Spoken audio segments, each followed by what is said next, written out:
Episode की start में हम एक आदमी को देखते हैं जो कह रहा होता है, हेलो एवरीवन, मैं इस समय सियोल हॉस्पिटल के फ्यूनरल हाउस में हूँ। इस समय के इलेक्ट्रॉनिक के सीईओ किम सियोक का फ्यूनरल किया जा रहा है। उनकी वाइफ एक्ट्रेस सियोल जिन ही का भी अपने हस्बैंड के बाद डेथ हो गई। इस मंथ की 9 तारीख को एक्सीडेंट होने के बाद ऐसा कहा जाता है कि चेयरमैन किम जेपिल ने अपना शेड्यूल रोक दिया और जल्द ही कोरिया लौट आए। फैमिली के बाकी मेंबर्स ने ऐसा लगता है वह फ्यूनरल अटेंड नहीं किया। इस सेरेमनी को ऑर्गेनाइज के इलेक्ट्रॉनिक के प्रेसिडेंट किम सियोकू और फैमिली के अदर मेंबर्स ने किया। उनका बेटा किम ताएजुन जो 10 इयर्स का है, इसकी वजह से वो स्पॉटलाइट्स में हैं। एक रिपोर्टर उनसे पूछता है, उस दिन ड्राइवर के नींद में होने के कारण हुए एक्सीडेंट के बारे में आपका क्या ख्याल है? पुलिस को लगता है कि वह ज्यादा काम के कारण नींद में होगा। प्लीज इस बारे में कुछ बताएं।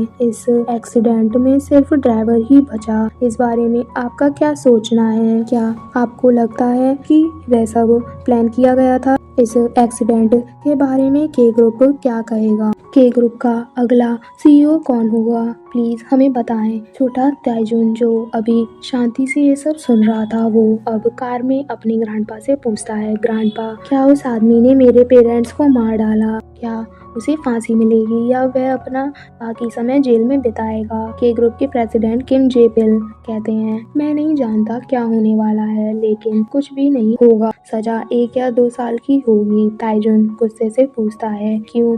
ग्रैंडपा, मेरे मॉम डैड के साथ जो कुछ उन्होंने किया, क्या वह गलत नहीं है? मैं इस आदमी को जेल भेज दूंगा ताकि वह पूरी लाइफ रिग्रेट करे। इसके बारे में आप कुछ क्यों नहीं करेंगे? किम जेपिल कहते हैं, हमारे पास वह पावर नहीं है। चाहे मैं उस ड्राइवर से कितनी भी नफरत करता हूँ, मैं उसकी सजा नहीं चुन सकता। हमारे जैसे सोशल स्टेटस वाले लोगों को ऐसा करना पड़ता है। तभी कार मेंशन में पहुंचती है तो वो लेडी कहती हैं, मैं जानती हूँ कि अभी तुम्हारे लिए यह हार्ड है, लेकिन एक दिन तुम समझ जाओगे। तभी ताएजुन कार से कूदकर भागते हुए कहता है, मुझे उस सोशल स्टेटस की जरूरत नहीं है। वो लेडी कहती है ताएजुन। वहीं ताएजुन भागते हुए सोचता है, दूसरों से चीजों को ज्यादा आसानी से करने में कैपेबल होना और ऐसी चीजें कर पाना जो ज्यादा लोग नहीं कर सकते, इसका क्या मतलब है? मैं अपने पेरेंट्स की लाइफ के बदले में इनमें से कुछ भी नहीं बदल सकता। ताएजुन भागते हुए स्टाफ क्वार्टर में पहुंच जाता है और गहरी सांस लेते हुए कहता है, डैम इट। तभी कोई कहता है, ग्रेनी, डैड वापस आएंगे। ताएजुन उधर देखता है तो ग्रेनी के साथ एक लड़की होती है। ग्रेनी कहती है, सोयुन, थोड़ी देर वेट करो। ताएजुन उसे देखकर सोचता है, हान सोयुन, उस आदमी की बेटी जिसने मेरे पेरेंट्स को मार डाला, मैं तुम्हें कभी माफ नहीं करूंगा। सीन 20 साल बाद शिफ्ट होता है। कोई कहता है, आपका वापस आना हमारे लिए सम्मान की बात है। एक लेडी कहती है, मेरे नेफ्यू को इस जगह का खाना बहुत पसंद है, प्लीज आज के खाने का ध्यान रखना।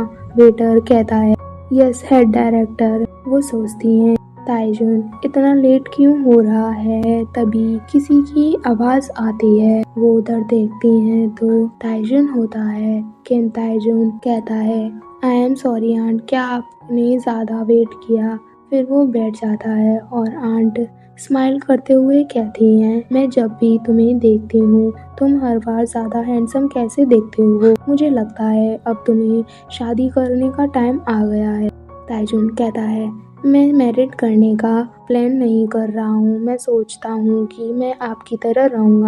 आंट कहती हैं, क्या तुम्हें लगता है कि मैं ऐसा नहीं करूँगी? मुझे ऐसा करने के लिए टाइम ही नहीं मिला क्योंकि मैं बिजी थी। फिर वो कहती हैं, जैसा ग्रैंडपा ने कहा था, तुम्हें 1 और साल अमेरिका में रहना चाहिए था। इस तरह तुम्हें डायरेक्ट ग्रुप के हेडक्वार्टर में भेजा जा सकता था, लेकिन फिर भी मुझे नहीं लगता कि यह उनके प्यारे ग्रैंडसन के लिए काफी है।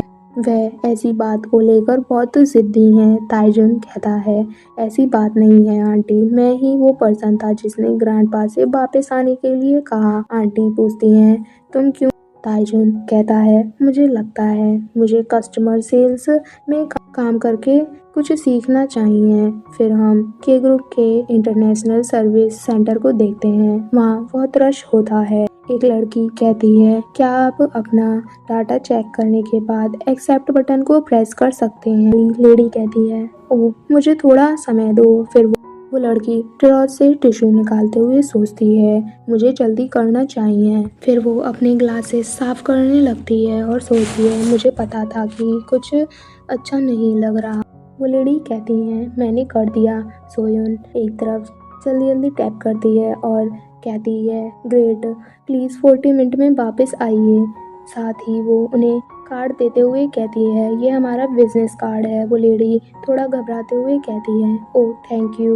उनके जाने के बाद एक पर्सन आकर कहता है, स्क्रीन पर एक ब्लैक स्पॉट है। सोयन कहती है, कृपया मुझे आपके लिए इसे चेक करने दें। साथ ही वो सोचती है, इस महीने की छुट्टी ने मेरी लाइफ पर बुरी तरह असर किया।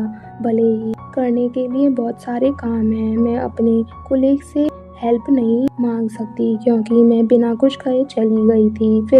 फिर भी कुछ रीजंस है जिनकी वजह से मैं उन्हें नहीं बता सकती। यह ठीक है कि मैंने किसी की जान बचाई। फिर वो सोचती है, मेरे जैसे किसी एक पर्सन के लिए जिसको अपनी लाइफ के 27 ईयर्स मुश्किल में गुजारे, वह एक ऐसा पर्सन था जो मेरी लाइफ में धूप की किरण की तरह आया। मेरा बॉयफ्रेंड हुई बुक हमेशा मेरे साथ केयरिंग और स्वीट है। उसकी फैमिली भी मेरी बहुत केयर करती थी। मैं बहुत थैंकफुल हूँ कि मैंने उन्हें जब पाया जब मैं गहरे अंधेरे की प्लेस में थी। फिर भी मेरी लाइफ में सन की वो ब्राइटनेस जल्द ही एक डार्क शैडो में बदल गई। सोयन सोचती है, हमें मेडिकल चेकअप के लिए आना पड़ा। मैरिज से पहले बहुत सारी चीज़ें होती हैं। तभी ह्यूबुक कहता है, सोयन तुम बहुत लकी हो, तुम्हारा ब्लड ओ टाइप का है। मैं भी ओ टाइप ब्लड पसंद करता हूँ। वो ये रोते हुए कह रहा होता है। सोयन पूछती है, क्या हुआ, क्या तुम ठीक हो? ह्यूबुक कहता है, नहीं सॉरी, मुझे नहीं लगता कि मुझे तुम्हें इस बारे में बताना चाहिए। सोयन परेशान होते हुए पूछती है, ऐसा मत कहो, हम एक फैमिली बनने जा रहे हैं, तुम मुझे कह सकते हो। ह्यूबुक रोते हुए कहता है, सच तो यह है कि मेरी मॉम इस समय कैंसर से लड़ रही हैं। नॉर्मली अगर ट्यूमर को निकाल दिया जाए तो यह ठीक हो जाएगा, लेकिन मेरी फैमिली में किसी का भी उनके जैसा ब्लड ग्रुप नहीं है। डॉक्टर ने कहा कि सर्जरी उसी सेम ब्लड टाइप वाले किसी पर्सन के लीवर डोनेट के बिना नहीं हो सकती, क्योंकि यह एक रियर ब्लड टाइप है। तो मॉम अभी कमज़ोर हो गई हैं, अगर उन्हें कुछ हो गया तो है। सोयन सोचती है, मेरे जैसे पर्सन के लिए जिसे पहले कभी प्यार नहीं मिला, मुझे आसानी से यकीन हो गया कि वो मुझसे प्यार करते हैं और मैं उन्हें उसे वापस देना चाहती थी। मैं हमेशा प्यार करना चाहती थी। मुझे सच में यकीन था कि हम एक रियल फैमिली बन सकते हैं। सोयन कहती है, मैंने मेडिकल एग्जामिनेशन कराए हैं और मेरा लीवर आपके जैसा है। मैं इसका कुछ पार्ट आपको डोनेट करना चाहती हूँ। ह्यूबुक की मॉम रोते हुए कहती हैं, मुझे बिलीव नहीं होता कि कोई यंग मेरे लिए ऐसा करना चाहता है। सोयन खुश हो जाती है। प्रेजेंट में वो काम के बाद बस से हॉस्पिटल जाते हुए ह्यूबुक को मैसेज करती है और सोचती है, वह आज बहुत बिजी है, मुझे दोबारा मैरिड करने की बात करनी चाहिए। सर्जरी अच्छी तरह से हुई, उसकी माँ काफ़ी ठीक हो गई हैं, इसलिए अब उन्हें ज़्यादा रिलीफ मिलना चाहिए। उसकी मॉम को ये जानकर अच्छा लगेगा कि हम सेरेमनी की तैयारी कर रहे हैं। यह सही है, मुझे आज ये बात करनी चाहिए। वो ये सब सोचते हुए हॉस्पिटल पहुंच जाती है और रूम के बाहर खड़े हुए सोचती है, मैं इतनी नर्वस क्यों हो रही हूँ? यह ठीक है, मुझे यह कहने के लिए सही समय ढूंढना होगा, मैं इसे अच्छे तरीके से कह सकती हूँ। वो गेट ओपन कर रही होती है, तभी अंदर से आवाज़ आती है, चुई हुंजे, जो आपकी तरह ही लॉ फर्म में काम करती है। मॉम पूछती हैं, मुझे यकीन है वो सच में पागल हो गई है, फिर भी वह अपने कोवर्कर की मॉम से मिलने आई थी। वह मैरिड है ना? उसकी एज कितनी है? ह्यूबुक कहता है 28। वो सोयन की सेम एज की है। वह बहुत प्रिटी है, इसलिए यह बहुत शर्म की बात है कि आप सोयन के साथ अपना टाइम वेस्ट कर रही हैं। ह्यूबुक की मॉम कहती, तुम उन वुमेन से घिरे हुए हो जो ज़्यादा स्मार्ट और प्रिटी हैं। उन वुमेन्स के पेरेंट्स हैं और लाइफ स्टेबल है। युवक कहता है, मॉम अगर मैं ऐसी वुमेन को डेट करता तो वो आपको अपना लीवर नहीं देती। वहीं सोयन जो ये सुन रही होती है हैरान हो जाती है।